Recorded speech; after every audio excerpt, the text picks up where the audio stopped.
Hello, my friends. We'll work on the crescent kick today. Long time ago in the school, we used to say that there was like the Master Jason way of doing crescent kick and the Master Terry way of doing it. And I think maybe that's like a little dopey because, of course, we didn't make those up or patent them or anything like that. But there is something kind of instructive in it, and I want to kind of show you the two ways and kind of how you can do the one really extreme, the other, why you might choose the different kinds, and even how you could kind of blend them together given the situation. All right. So crescent kick generates power from the hip and also from the knee snapping. The hip creates a whipping circular motion, and the knee, of course, just like any other time you snap your knee can snap out. Now, the snapping of the knee, like if you think about extension of the knee, quadriceps contract, your leg travels up. You know, if you contract your hamstring muscles and then you pull that back in, you flex your knee, you extend your knee. That's all happening kind of on this axis, right? So as you come around with your crescent kick in a circle, what is the point of also snapping upward? Like, because a crescent kick doesn't hit under something, it comes around, right? So you might think, like, well, what's the point of even snapping that at all if all the power is going sideways? Wouldn't you just want to make the biggest hip whip and the biggest circle you could? And the answer is sometimes you would, but sometimes that snap is actually really helpful, even though the snap itself is not going in the direction of the kick, right? So here, let me show you what I mean. Master Jason will use this crescent kick in this snappy kind of way. And we're going to start with that one. We're going to start with the snapping crescent kick. And the way he throws it is almost like a triangle. It's so much snap and so little hip action. It's like this, you know, his knee will come up just barely off center, bang, snap, rechamber tight, and it's bam, this kind of a shape like that, right? Bam. Okay, so throw a few of those right now, and then also get into the other leg, just kind of chambering, make it, it's very skinny, it's like a skinny triangle, bam, got that snap, like that. Now, why would you do that? So first of all, it's faster, right? It's way faster. If I take this giant circular hip whip and it comes way over here, and that's this giant telegraph, and you have a chance to see it, really unlikely to be effective like in a sparring situation. You want that kick to trace the body of your opponent and get up to its target as quickly as possible. So that's where you would definitely put that snap in. And I've been kicked with Master Jason in the head a few times with this thing, enough to know that it's hard to see it because it's real skinny, it's real fast, right? So, snapping crescent kick. All right, so then the other one, the big circle, there's barely any snap in the knee, and it all comes from the hip.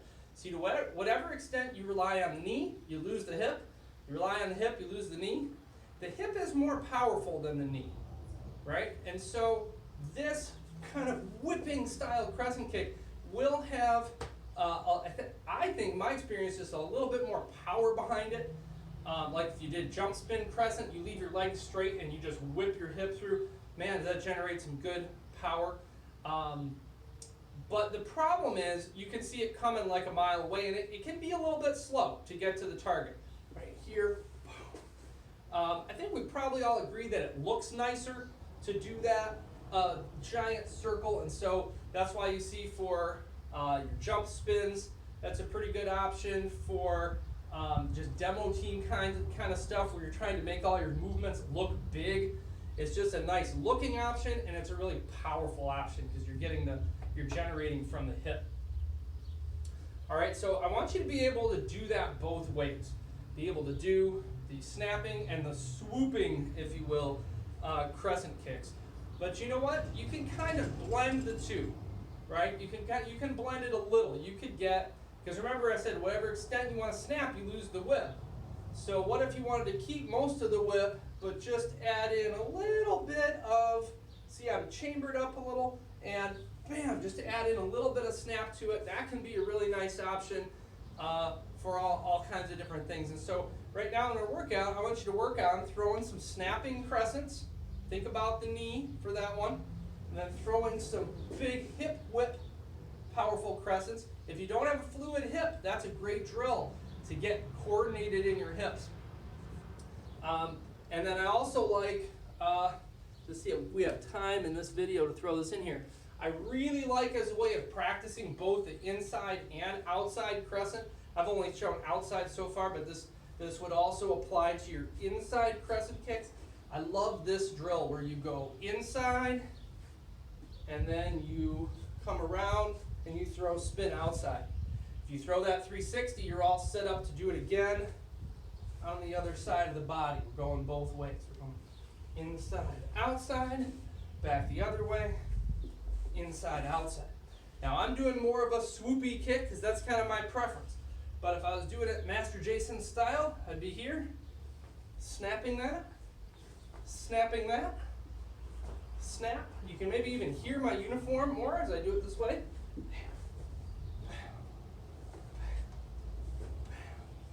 Awesome.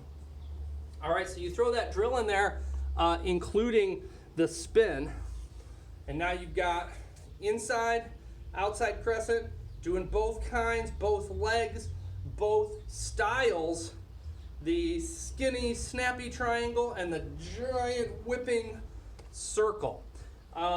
There isn't really a right way. It's a weird thing because there is a right way to do almost everything that we do at the school and that we do in Taekwondo. Like if you say, like how often do you say, hey, when I chamber this or cross that or step this way or that way, how do I do it? And then we just say, do it however you want.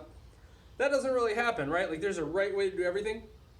I think with your crescent kick, it's a little bit less defined, or at least I've never had it defined for me. Like exactly how much do you chamber in a textbook crescent kick. It just kind of seems like there's a little bit of play in that. And if you want to do it snappier, you can. If you want to do it swoopier, you can. You probably get at least a tiny bit of snap in it. Otherwise, people are going to think you're doing a stretch. And while I've been known to do a totally straight leg crescent kick with just relying completely on the speed of that hip whip, it's like more questionable. Like if you were going to get busted on one, I think it would be the straight leg one. Somebody might say, hey, we're not doing stretches here.